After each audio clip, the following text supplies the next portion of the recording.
Well, hey guys, I hope everybody had a good Memorial weekend. Just wanted to go through some of the stuff I found at antique stores and flea market that I went to.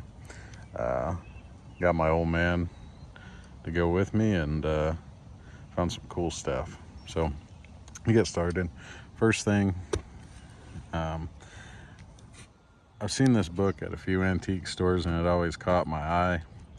It's called Through Indian Eyes, and it's just got tons of stories and pictures relating to Native American people, and it just looks like a really cool book with tons of pictures, stories, and I'm looking forward to kind of skimming through this over time. But $3, can't go wrong with that. Most of the time I've seen this, it's been like 20 or 30 bucks they want for it, so $3 all day long. All right, the second thing found at an antique store is this Marbles, Gladstone, Michigan match safe. So you unscrew this and it seals up your matches down in that tube. And these things have not been made in the USA for quite a while now. So cool old find made by the Marble Knife Company here in Michigan. $9. All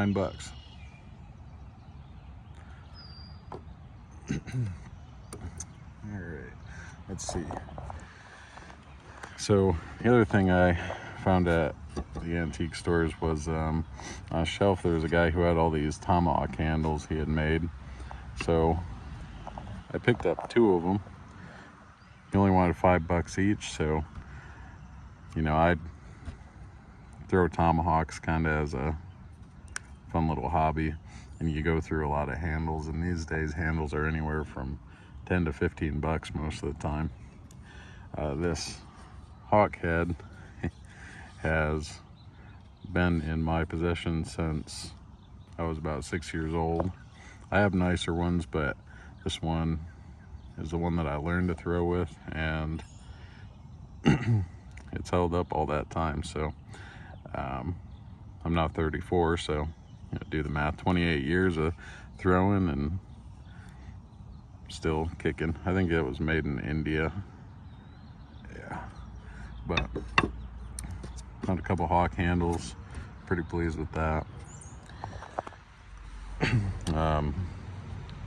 The flea market, I found this Skinner sheath. Paid $3 for it. You know, it was pretty dirty. It's still a little bit dirty. I'm working on cleaning it, oiling it, and waxing it. But I was eyeballing it, and I was like, man, I think that would fit that old Skinner I got that doesn't have a sheath. And sure enough, it's a perfect match. You don't see these kinds of sheaths very often, at least I don't. So $3 all day long, I'll take it. Really happy with that. Now I can throw this down in a pack. Pretty happy with that. All right, let's see what else. So at the flea market, there's quite a few Amish that come to the flea market, and these guys make some awesome belts. You know, I don't know if you guys have heard of Hank's belts. That's the belt that I usually wear, and I think I paid $60 for a belt with, you know, one piece leather just like this. And it's a great belt, don't get me wrong, but these belts are made just as well. It was $22, so couldn't pass up on getting a nice thick solid belt. And lastly, and probably, you know, my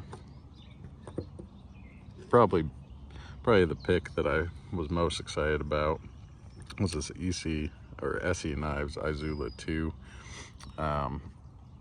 Guy had a little glass cabinet at the flea market with a few buck knives in it, and this tucked in the back, and I asked him how much he had to have for that, and long story short, he would take $45 for this knife, and he said, I got the box and all the stickers and everything with it. And I said, well, that's a pretty good deal. So I picked it up, 45 bucks. I think online now, if you were to buy one of these, they're anywhere from 90 to 100 bucks. So yeah, can't really go wrong there. I've had an Esee III, man, probably almost 15 years now. It's not even branded in Esee, it's actually branded Rat Cutlery from when Esee first started as Rat Cutlery once they left Ontario Knife Company and did their own thing. So this is my first Esee branded knife technically. But $45, you know, it really had no use on it hardly, except for the edge was just butter knifed all. The scratches on the coating, if you can see them, are actually from me, because I've already used it to do a little fire making practice and built a little bonfire out back here a couple nights ago. So yeah, I mean, this thing was in like new condition. Might have cut some stuff and just gotten dulled out and he put it up. I don't know, but 45 bucks, pretty much a brand new Esee Izula II, 1095 carbon steel. Just a great little size. Posted a short of this earlier with the title, "The best survival knife is the one that you have on you."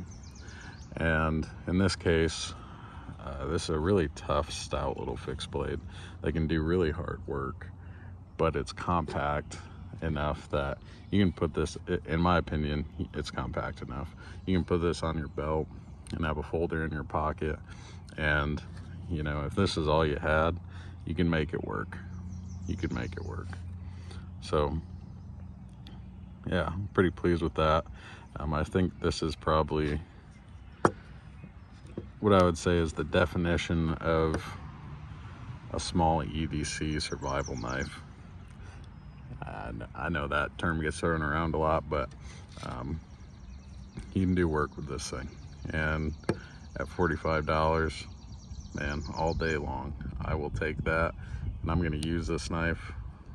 It'll probably be part of my EDC for quite a while. If you saw my last video, I'm still carrying the Spartan Harzy folder, the Relic Edition, and just for size comparison, the folder is quite a bit bigger than the fixed blade, but you know, fixed blade take a beating more than a folder. Not that this won't take a beating. This is a tough mid-toughness folder, I'd say. But right now, that's what I've been carrying for my knives, is the Esee Izula and the Spartan Harzy Relic. Oh, I almost forgot, because it's in my pocket, I did pick up one other knife at the flea market. This is a Delrin handle Kutmaster camp knife.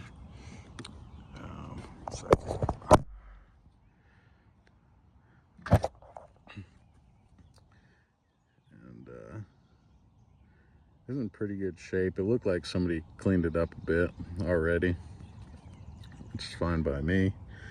See if I can get that focus. Kutmaster, Utica, New York, made in USA. But I really like these camp knives, especially the ones that are a little heavier built, you know, with the brass liners and the nice Delrin. Love the bales on these. These are just handy. You know, you got your bottle opener, can opener, and your awl. The only thing that wasn't great on this one is whoever redid it, you know, they ground a pretty wonky edge back on, so I did take this to a belt sander and then a stone to kind of fix that. You can kind of see where one of the grinds is a little off there. But I usually don't carry these things for the blade first and foremost. I carry it for the bottle opener, screwdriver, you know, and whatnot. So there it is, 15 bucks. I paid for that, which I didn't think was a terrible price for one in this condition. So that's it, guys. Like I said, I did have my dad with me. He scored a bunch of antique pocket knives, and I'll put a picture of what he picked up at the end of this video.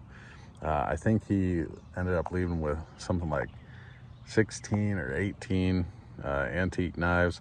He's really gotten into cleaning up the old knives. Been watching Knife Doctor like crazy.